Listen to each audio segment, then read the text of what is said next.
साथियों, तेलंगाना की ये धरती कोई साधारण धरती नहीं है। ये वो धरती है जिसने अंग्रेजों से संघर्ष किया, जो रजाकारों के अत्याचारों से लड़ाई लड़े। इस धरती ने देश की अखंडता और सम्मान के लिए संघर्ष किया। बावजूद इसके आजादी के बाद तेलंगाना को कांग्रेस के सियासी षड्यंत्रों को सहना पड़ा। एक और वो कांग्रेस पार्टी है जिसने तेलंगाना के सपनों को कुचला है। दूसरी ओर वो बीआरएस है जिसने यहां के लोगों की भावनाओं का इस्तेमाल किया, सत्ता पाई और बाद में जनता से विश्वासघात कर दिया। तेलंगाना का निर्माण के पहले 10 वर्षों तक बीआरएस ने पहले 10 साल बीआरएस ने तेलंगाना को जम करके लूटा है।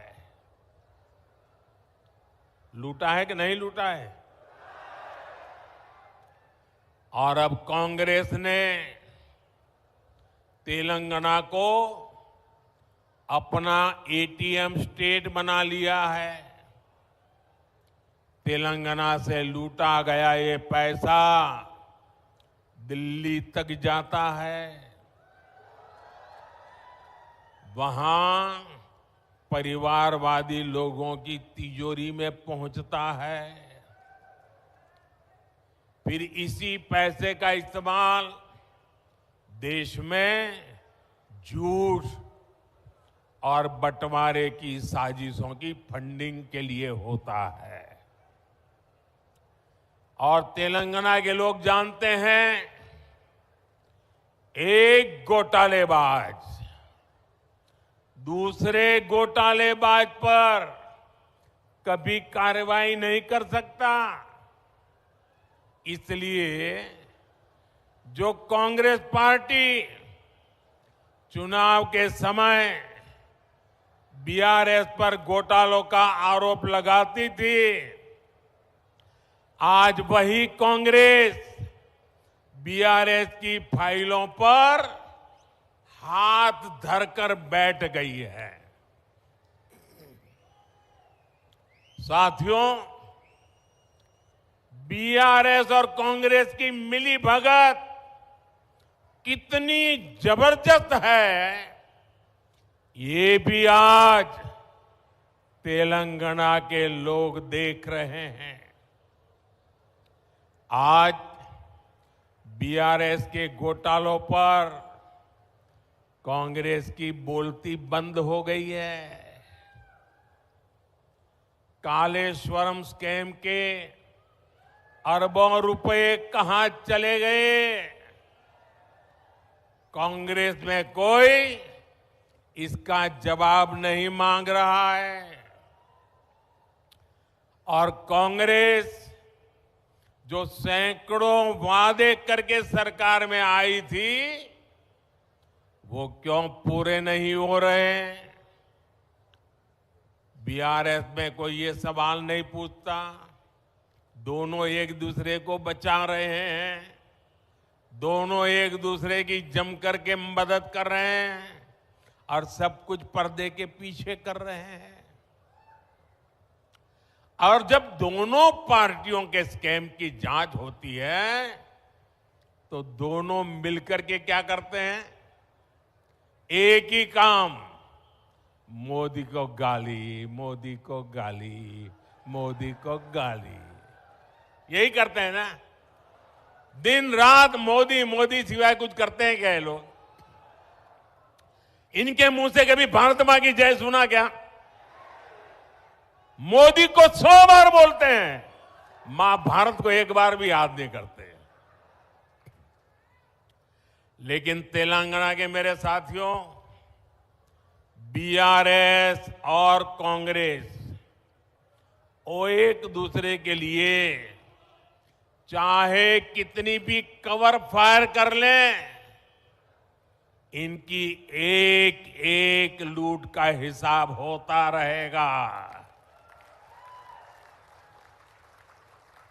मोदी तेलंगाना के लोगों को गारंटी देता है कि तेलंगाना को लूटने वालों को छोड़ेगा नहीं। ये मोदी की गारंटी है। इदी मोदी गारंटी। साथियों, परिवारवादी पार्टियां, परिवारवाद में डूबे लोग केवल देश को लूटने के लिए राजनीति में आए हैं। ये लोग कभी देश का किसी राज्य का भला नहीं कर सकते। आप परिवारवादियों का पूरा इतिहास उठाकर देख लीजिए। देश में जितने भी बड़े घोटाले हुए हैं, उनके पीछे कोई न कोई परिवारवादी पार्टी ही मिलेगी।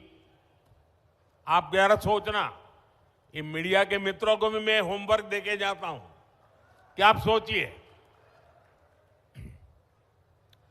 देश में लाखों करोड़ का 2G स्पेक्ट्रम घोटाला हुआ। किसका नाम आया? दिल्ली दरबार का संरक्षण और डीएमके परिवार की करतूत। देश में नेशनल हेराल्ड घोटाला हुआ। किसका नाम आया? कांग्रेस का सबसे बड़ा परिवार जो कांग्रेस पार्टी को चलाता है, उनका नाम आया। देश में बोफोर्स कैंप भी हुआ था। किसका नाम आया था? इसी परिवार का। बिहार में इतना बड़ा चारा घोटाला हुआ, कौन अपराधी साबित हुआ? बिहार में नौकरी के बदले जमीन घोटाला हुआ। किसका नाम आया? आरजेडी चलाने वाले उसी परिवार के लोगों का। इसी परिवारवादी भ्रष्टाचार का शिकार हमारा तेलंगाना भी हुआ है। परिवारवादी बीआरएस ने प्रदेश में कालेश्वरम घोटाला किया है। दिल्ली में हुए लीकर स्कैम में भी कट कमीशन खा लिया। इसलिए कांग्रेस हो या बीआरएस,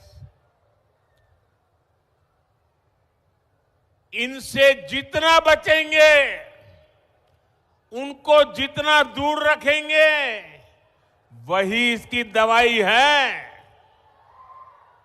इसलिए 13 मई को आपको वोटिंग के दिन याद रखना है, बीजेपी को जिताना है।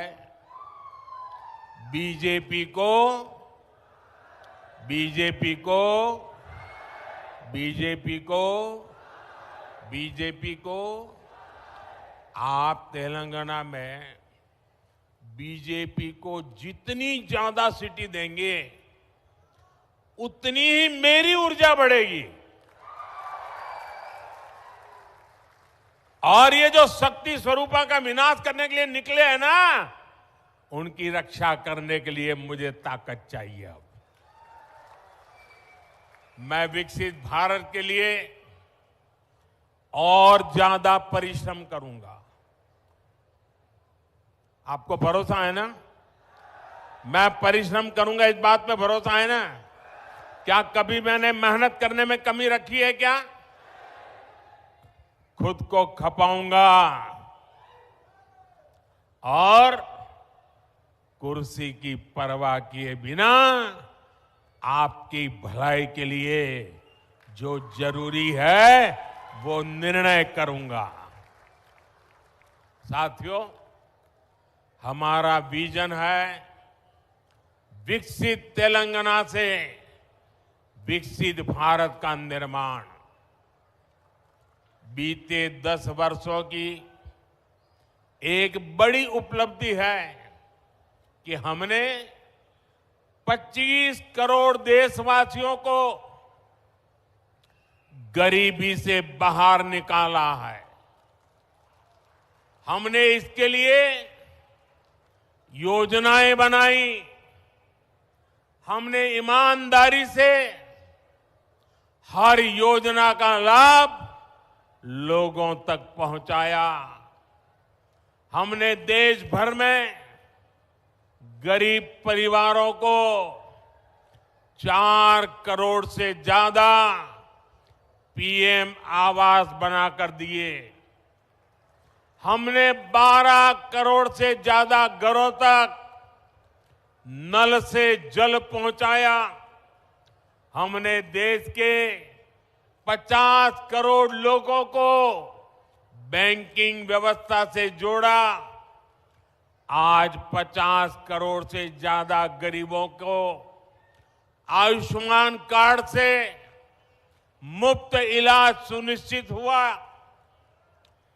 पीएम स्वनिधि जैसी योजनाओं के जरिए गरीबों को आत्मनिर्भर बनाने के लिए हजारों करोड़ रुपए की सहायता दी। साथियों, हमारे